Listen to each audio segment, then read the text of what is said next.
Bismillahirrahmanirrahim. Assalamualaikum warahmatullahi wabarakatuh.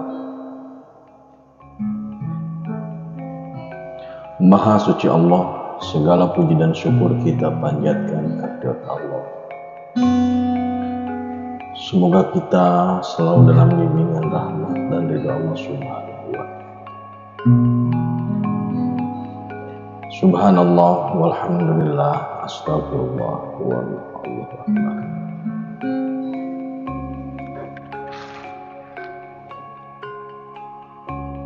Kembali bersama saya tim Raja Nusantara.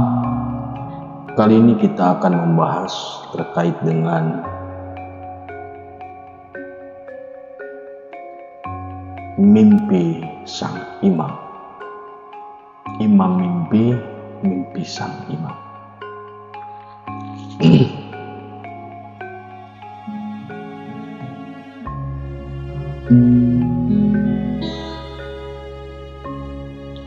Saudaraku, bimbingan Allah Subhanahu wa ta'ala kepada manusia melalui dua jalur. Yang pertama melalui wahyu, yang kedua melalui ilham.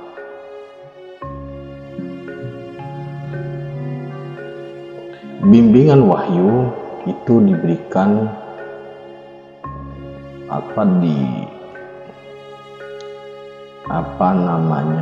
kriterianya untuk seorang rasul. Sedangkan bimbingan ilham itu untuk selain rasul.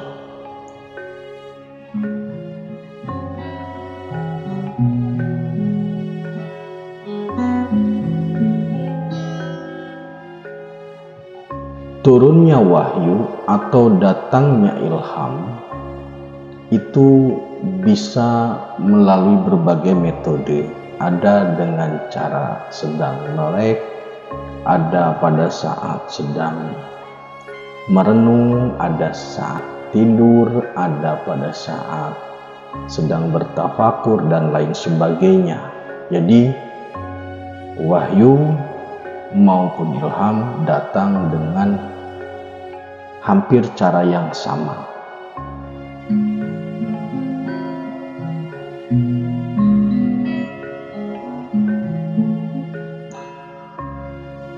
Yang membedakan antara ilham dan wahyu selain pada sosoknya yang menerima adalah pada intensitasnya. Wahyu biasanya berupa risalah untuk menjawab dan memberi tuntunan terhadap umat. Maksudnya ketika ada permasalahan maka wahyunya turun. Ketika ada instruksi maka wahyunya turun. Jadi wahyu itu karakternya risalah sehingga terbatas. Sedangkan ilham karakternya luas untuk semua aspek. Saya tidak bermaksud mengatakan ini lebih enggak, tetapi ini hanya karakternya. Rasulullah menerima wahyu itu utuh sebagaimana yang kita ketahui, yaitu Al-Quran, yang merupakan bimbingan dan tuntunan. Nah, kita membahas mimpi. Wahyu maupun ilham memang bisa hadir lewat mimpi. Dalam video saya sebelumnya sudah disampaikan bahwa secara umum manusia yang tidur itu Ruhul Kudusnya masuk ke dimensi langit ke-1. Di sanalah berkumpul semua ruh yang di jasad atau raganya sedang beristirahat. Kemudian jika ada pertanyaan, apakah ada ruh yang tidak ke langit 1? Maka jawabannya ada. Seseorang yang sudah bisa mengelola Ruhul Kudusnya, maka dalam titik tertentu dia bisa mengarahkan ruh itu sebagaimana yang dikehendaki sesuai dengan kategori kemampuannya. Jadi secara umum ke langit satu, tetapi secara spesifik bisa saja dia ke langit yang lain.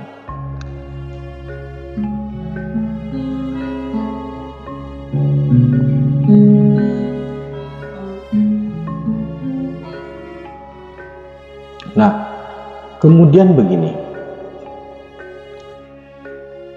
terkait dengan imam atau dalam definisi yang spesifik Imam Al-Mahdi,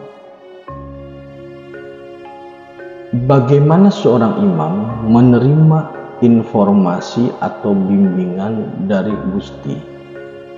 Kalau wahyu jelas bukan, karena wahyu untuk Rasul atau untuk Nabi, tetapi pastinya ilham. Bagaimana ilham turun kepada sang imam? Itu pertanyaannya. Karena begini, penting bagi seorang pemimpin ke depan, apalagi kalibernya dunia sekelas Al-Mahdi, memastikan atau dipastikan mendapatkan bimbingan ilham untuk bisa menjawab berbagai situasi, berbagai pertanyaan, dan membimbing umat ke jalan yang benar. Jika tuntunannya tidak jelas, maka bisa dipastikan umatnya juga tidak, nanti akan tersesat. Jadi untuk mendeteksi apakah seorang imam itu menerima ilham atau tidak, maka kita setidaknya memiliki semacam informasi yang logis untuk mengukur hal tersebut. Kembali saya katakan bahwa ilham itu bisa turun kepada seseorang dalam kondisi apapun. Harusnya begitu. Nah, jadi untuk bisa mengaktifkan ilham, jadi begini, sebenarnya pada prinsipnya ilham itu disebarkan kepada seluruh manusia, karena memang Ruhul Kudus itu merupakan unsur yang paling dekat dengan Gusti. Maka ilham itu sebenarnya secara otomatis dalam frekuensi yang sama. Nah, pertanyaannya, apakah ilhamnya digunakan bisa atau tidak? Apakah bisa digunakan atau tidak perangkatnya itu? Apakah diaktifasi atau tidak? Karena perangkat ilham itu saya meyakini ada pada setiap orang, tapi apakah itu diaktifasi atau tidak, gitu maksudnya. Nah, bagaimana cara seseorang mengaktifasi ilham? Seseorang yang ingin mengaktifasi ilham harus melalui proses pengelolaan atau penguatan ruh, pengendalian emosi, dan penjernihan akal. Stabilnya rasa, terkendalinya emosi, jernihnya pikiran, kuatnya ruh. Ketika ruh kuat, kemudian selalu meminta bimbingan Gusti, maka frekuensi ilham itu akan teraktivasi. Tetapi kalau seseorang terlalu mengumbar hawa nafsunya, mengagungkan logikanya, hidup penuh kegelisahan, maka frekuensi ilham ini secara otomatis akan tertutup. Oleh karena itu, banyak orang-orang yang melakukan tirakat untuk mengendalikan diri, nafsu, pikiran, dan rasanya agar ruhnya bisa aktif. Nah, jadi sekali lagi prinsipnya ilham itu bisa dalam berbagai situasi sesuai dengan kebutuhannya. Nah, bagaimana jika ada sosok atau orang yang mengaku sebagai Al-Mahdi dan tuntunannya hanya melalui mimpi?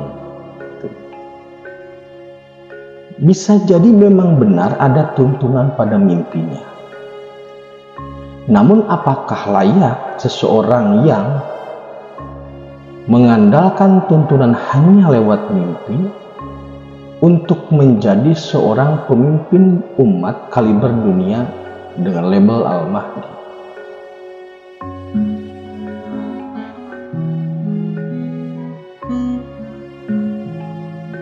Kasusnya begini, seandainya umpamanya ada orang yang datang, kemudian menanyakan sesuatu. Karena sang imam berpatokan pada mimpi, maka jawaban yang diberikan adalah, tunggu, saya akan tidur dulu.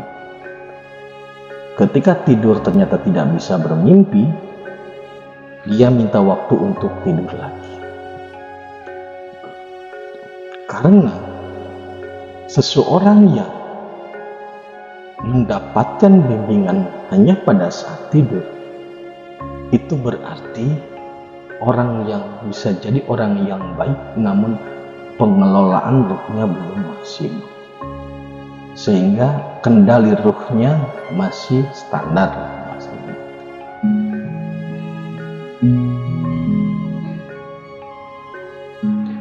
Oleh karena itu saudaraku, kaliber seorang imam, mimpi itu memang bagian dari atau media atau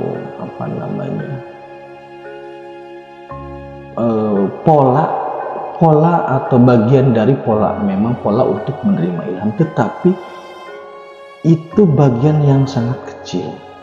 Karena seorang imam, dia bisa menentukan kapan dia akan pergi, dan maksudnya kapan dia akan lepas ruh, kapan dia akan biasa, seperti tersadar biasa. Jadi dia bisa menentukan, tidak harus tidur secara normal seperti manusia pada umumnya. Jadi kalau dalam keilmuan di Jawa ini ada yang namanya meraga sukma. Kalau meraga sukma, kapan dia mau pergi ya pergi saja, dan dia bisa menentukan kemana arah ruhnya.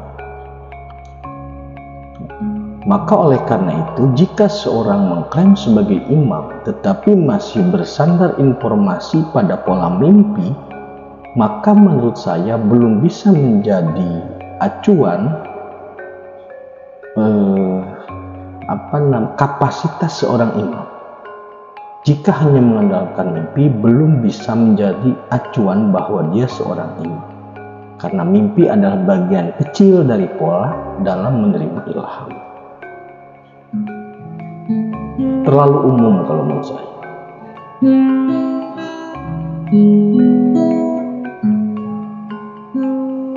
Demikian saudaraku, mimpi menjadi imam yang pandai bermimpi dan sebagainya, itu hanya permainan bahasa. Namun pada prinsipnya seorang imam harus memiliki kaliber di atas itu. Kalau hanya mengandalkan mimpi, maka